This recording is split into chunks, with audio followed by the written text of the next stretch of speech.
At dahil Lunes na naman at simula na naman ang isang panibagong linggo sa trabaho man o paaralan, maiging alamin natin ang lagay ng panahon ng ating bansa. Ihahatid yan ni Pag-asa Weather Specialist Glyza Esculiar. Magandang umaga at ito ang magiging tayan ng ating panahon ngayong araw. Northeast monsoon pa rin po ang umiira sa Northern and Central Luzon, kaya asahan sa Cagayan Valley, Aurora, Quezon at Bicol Region ang maulap na kalangitan na may mahinang mga pag-ulan. Sa Metro Manila naman at nalalawing bahagi ng Luzon, dahil pa rin sa amihan ay inaasahan ang bahagyang maulap na kalangitan at posible yung mga panandaliang ambon. Sa nalalabing bahagi ng ating bansa, magiging bahagyang maulap ang kalangitan at posible yung mga panandaliang ulan o pagkidlat pagkulog.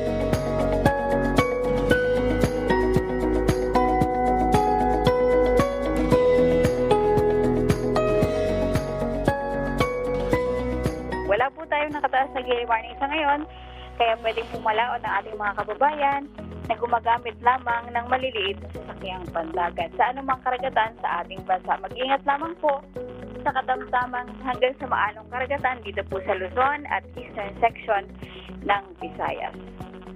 Narito naman po ang magiging tayan ng ating panahon sa susunod na 3 araw.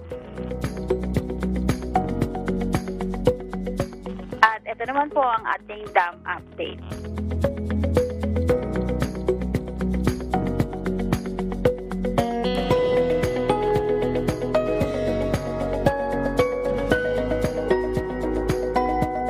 Inaasahan po natin na makakapagtala na ngayong araw ng pinakamataas na heat index ay dito po sa General Santos City, South Cotabato. Ang heat index po na inaasahan po doon ay nasa 41 degrees Celsius. Dito naman po sa Metro Manila, ang inaasahang heat index ay aabot ng 36 degrees Celsius. Yan po ang latest mula dito sa Weather Forecasting Center ng Pag-asa.